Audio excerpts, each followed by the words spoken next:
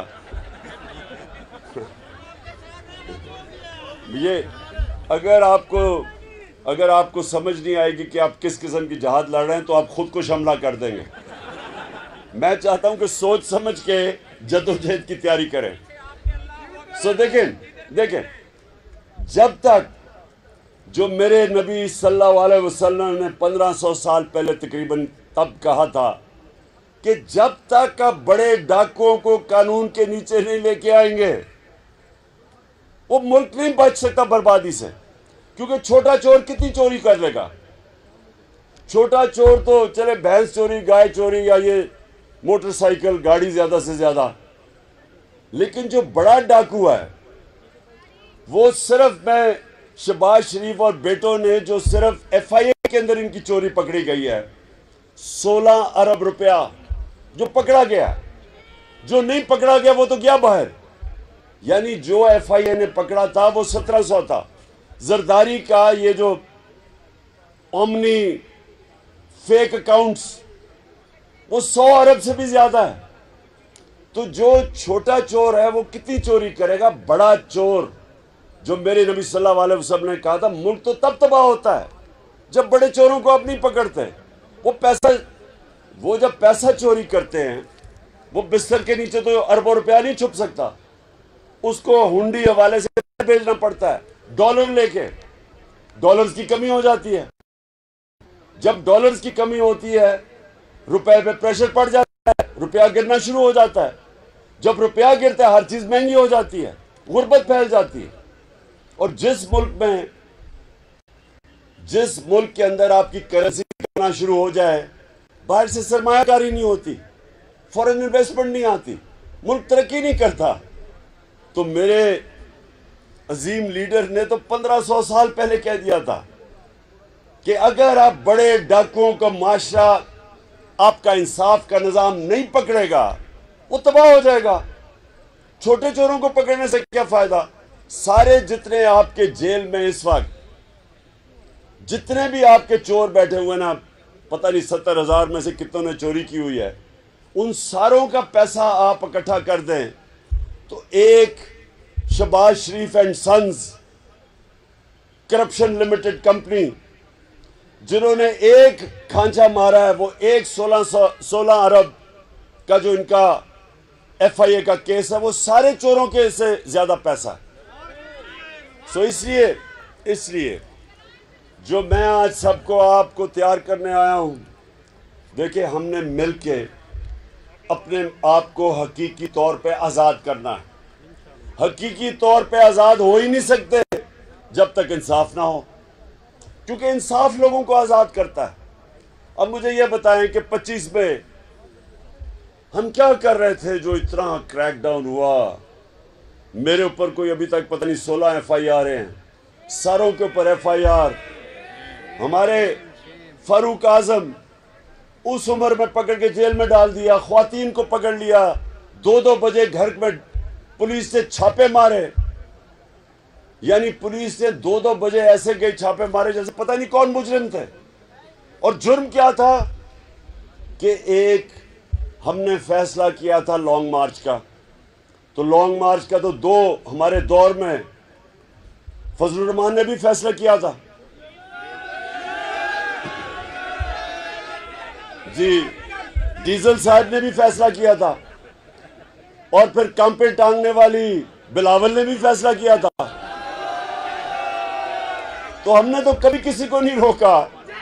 ہم نے تو ویسے وہ ایک مریم بھی ایک لے کے آئی تھی کوئی لانگ مارچ قسم کی، وہ راستے میں گم ہو گئی. تو ہم نے تو کبھی کسی کو نہیں روکا.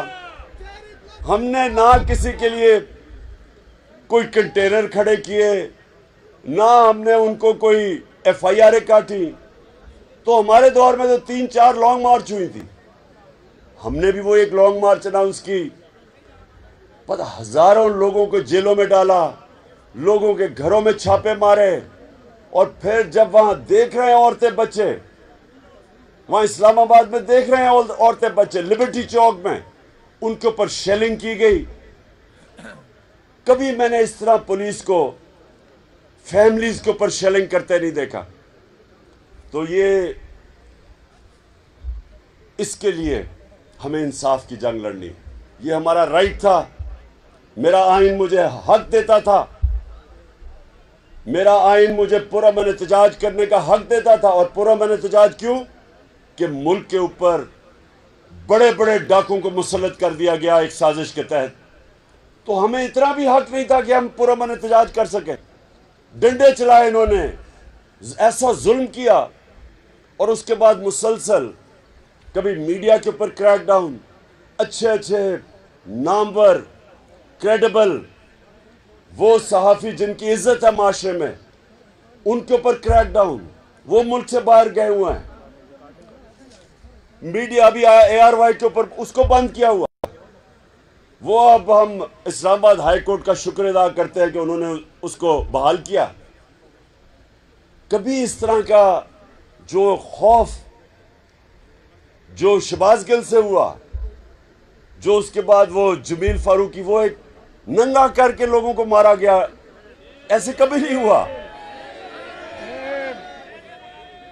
جو اپوزیشن لیڈر, سندھ کا اپوزیشن لیڈر حلیم عادل شیخ, جو اس طرح اس سے کیا جا رہا ہے, وہ ایک کیس سے نکلتا ہے دوسرے کیس میں زرداری ڈال دیتا ہے.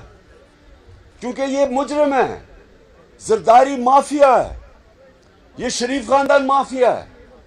یہ تو ڈیموکریٹس ہی نہیں ہے. اور اس کے لیے مجھے اپنی وکلا برادری کی ضرورت ہے, کیونکہ اس وقت جنگ ہے انصاف کی.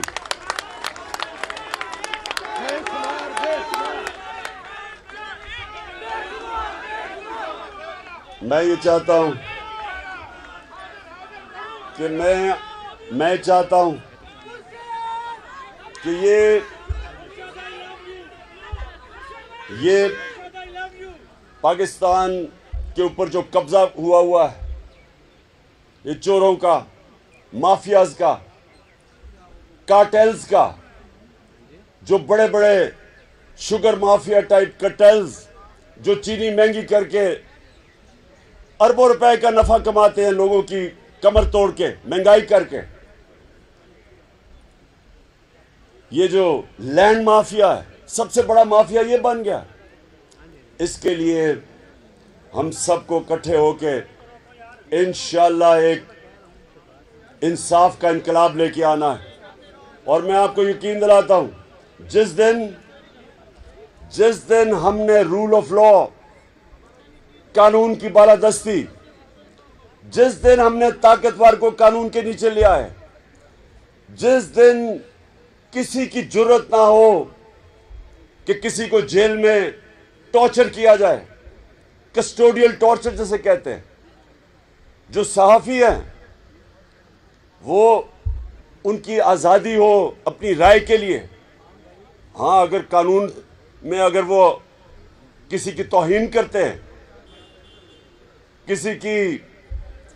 کسی کو لائبل کرتے ہیں, تو قانون میں اس کی بھی سزا ملنی چاہیے جس طرح مغرب میں ملتی ہے.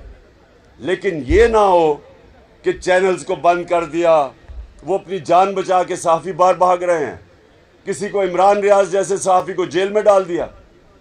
وہ جو ارشد شریف جس کی اتنی رسپیکٹ ہے, اس کو چینل سے نکال دیا, وہ باہر ملک سے چلا گیا. یہ تو کوئی جمہوریت نہیں ہے. تو جمہوریت کو کون پروٹیکٹ کرتا ہے؟ سب سے زیادہ وکلا پروٹیکٹ کرتے ہیں. قانون پروٹیکٹ کرتا ہے جمہوریت کو, آئین پروٹیکٹ کرتا ہے, اور آئین کے ساتھ کھڑے ہوتے ہیں آپ. اور یاد رکھیں, پاکستان موومنٹ میں جو ہمارے نظریاتی لیڈر علامہ اقبال اور جو ہمارے عظیم لیڈر قائد اعظم, دونوں آپ کی برادری سے تھے, دونوں وکلا کمیونٹی سے تھے. اور پاکستان کے اندر خاص ایک رسپیکٹ ہے وکلا کی.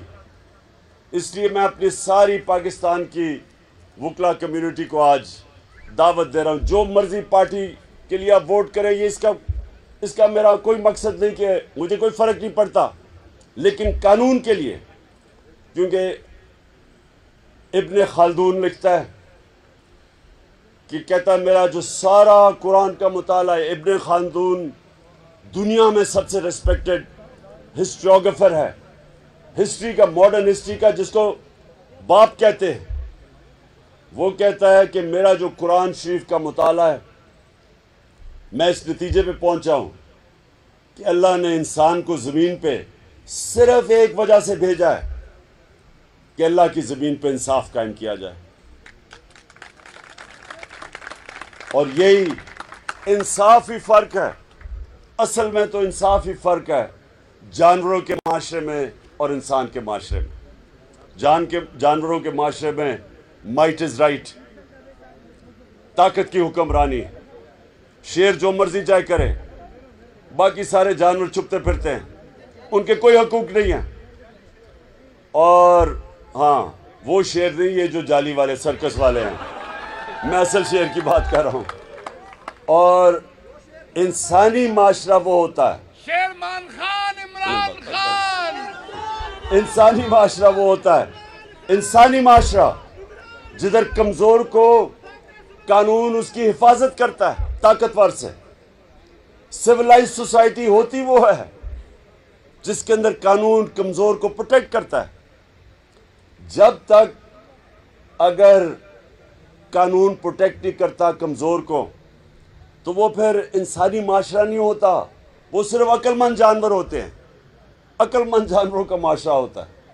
اور یہ اس لیے اللہ نے، میں بھی یہ سمجھتا ہوں کہ جو اللہ نے 1,40,000 پیغمبر بھیجے تھے دنیا میں، ان ساروں کی جو کامن مشن تھی وہ کیا تھی؟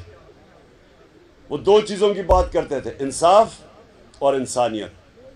یہ دو چیزیں، کیونکہ یہ دونوں چیزیں ہمیں جانوروں سے فرق کرتی ہیں، اس لیے اللہ نے پیغمبر بھیجے تھے ہمیں انسان بنانے کے لیے۔ اور اس لیے انشاءاللہ پاکستان میں جو اب ہماری جہاد ہے وہ ہے انصاف کی۔